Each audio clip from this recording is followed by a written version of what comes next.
Jeffrey has no ambitions. He thinks setting goals is weird, and so Jeffrey spends his time overindulging in instant gratification activities like drinking alcohol with his friends at the pub, calling his drug dealer to get cocaine, and eating low-quality junk food to recover. He spends his week working a job that he doesn't like, only to come home and play video games. It's like half the f***ing UK.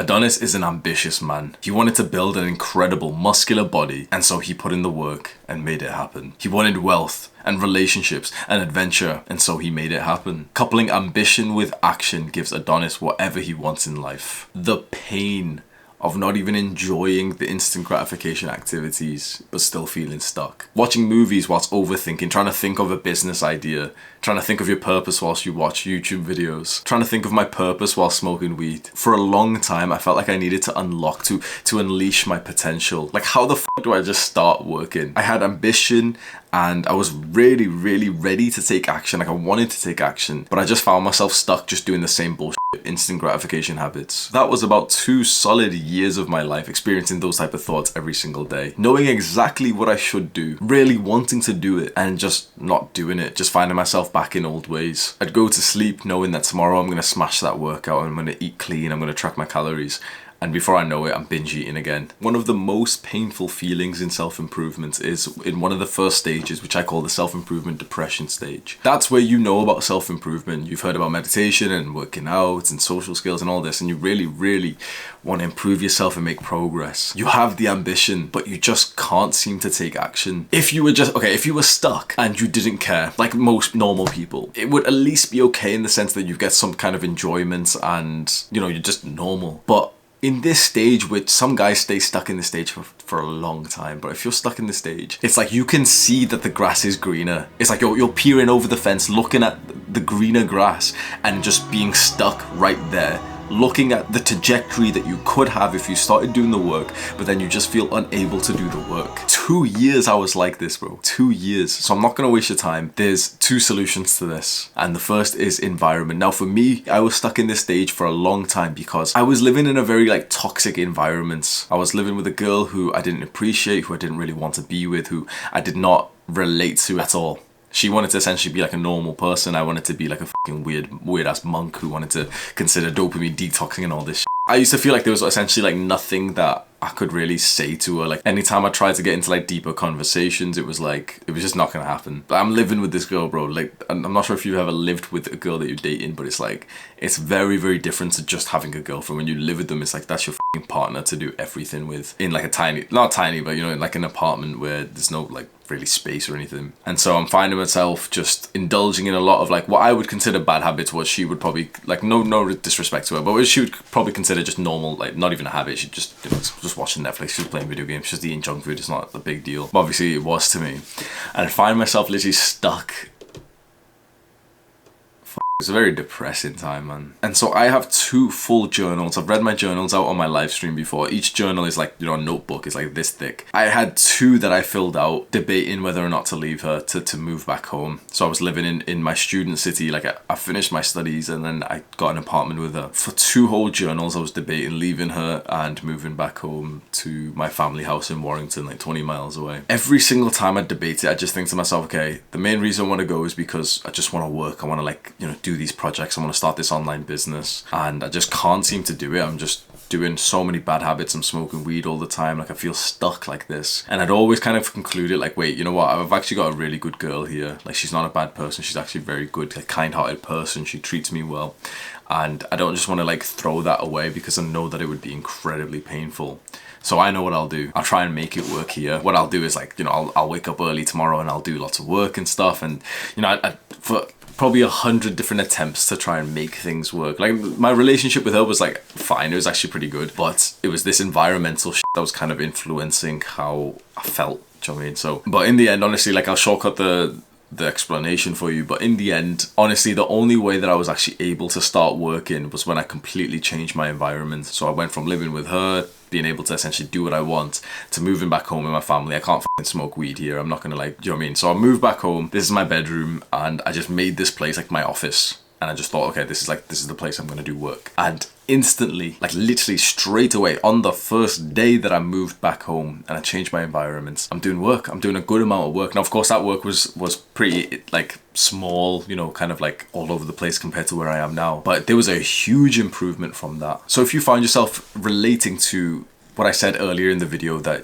you feel like you've got big ambitions, big goals, but you just need to like unlock yourself, you feel stuck right now, you could try to change your environment. And there's two different ways that I would say this. One, for example, is to move where you live. So potentially you can't do work because you live with your family and they're really distracting, or potentially you can't do work because you live with distracting roommates or friends or girlfriends or something.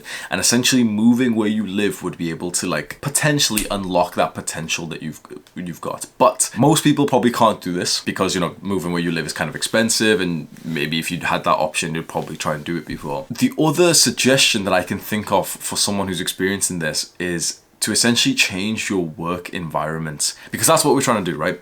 You're trying to work, you just can't find yourself like working, being productive, and that's because you're probably trying to do work in the place that you also try to like relax and play. Now, I am one of the very few exceptions of guys who can do this. Like this is my bedroom, but I can work here and also like unwind here completely fine, like absolutely fine. Most people can't actually do this, and I've spoken to a bunch of entrepreneurs, small level entrepreneurs, you know, who are slightly becoming successful when they're in their 20s. And almost all of them have said the same thing, and they all take their calls as well in what I'm about to say, which is that they went online, found like a co-working office space, like some office space, you know, near like some building next to where they live, and they take their laptops and they work from there. Like I'm actually surprised of how common that is to see with people who are actually like doing some work.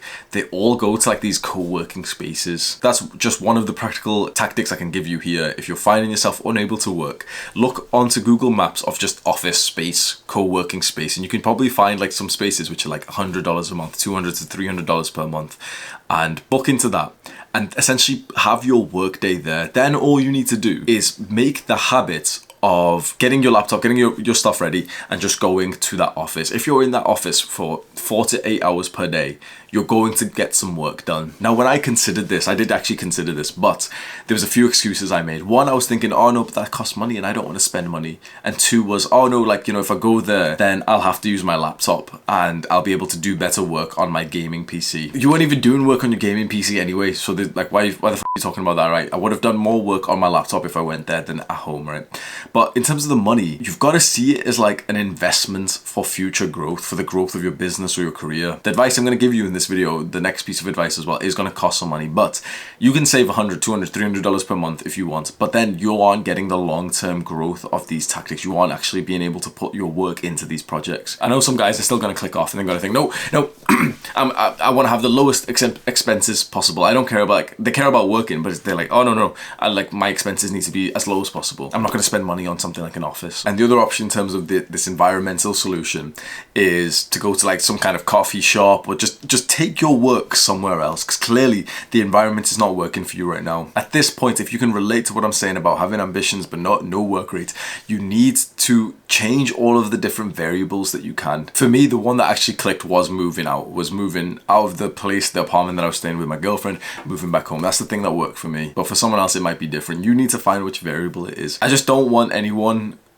who has this ambition to experience that same dull 2-year period that I did. Like when I think back to it, bro, like I can't even believe that I was actually in that, like, I can't believe I experienced that for years. When I think about how much being able to create and produce means to me right now, and I felt so stunted and like held back from that, and it's worth it. As someone who's experienced both sides to life, I'm telling you right now, like $300, $500 a month, bro, it's absolutely worth it. Go to little coffee shops, take your laptop anywhere you can. Pretty sure you can get to like the library for free or something. Just do your work somewhere else. Because at the end of the month, would you rather have significant progress to your business or to level up your career or your skills, or would you rather keep that $300 in your bank account? Now, there's some people who would say that yes, they want to keep the $300. Those people are nothing like us. If you've been following along to my videos, you know like how much your life can change when you actually put in the fucking work into a business. And $300 a month is like completely insignificant compared to the progress that you could make. And the same guys who would disagree with me,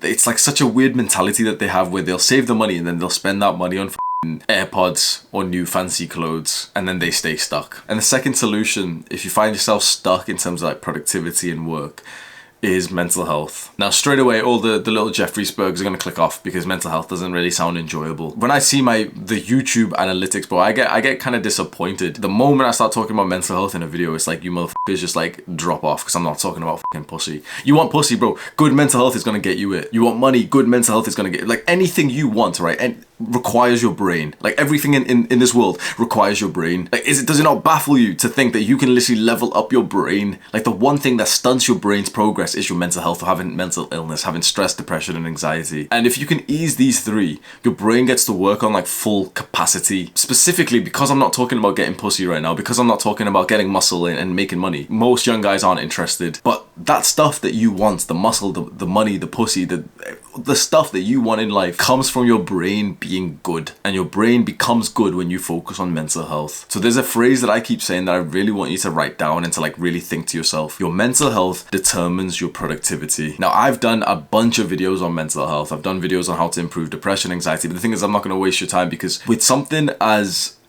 crucial as this, although I think my videos are okay, they're pretty good, you should be going to the best resource. And so I could link you to my videos and I'd get extra views and I'd feel like a good YouTuber, but instead I'm going to link you to the place that truly transformed my mental health, which is the Science of Wellbeing course. It's a free course. It like that when I speak to people and they're like, oh yeah, like I haven't taken it, or, you know, I started it and then I never watched the lecture. I'm just thinking, like, this course is worth thousands of dollars. Like, you get it for free.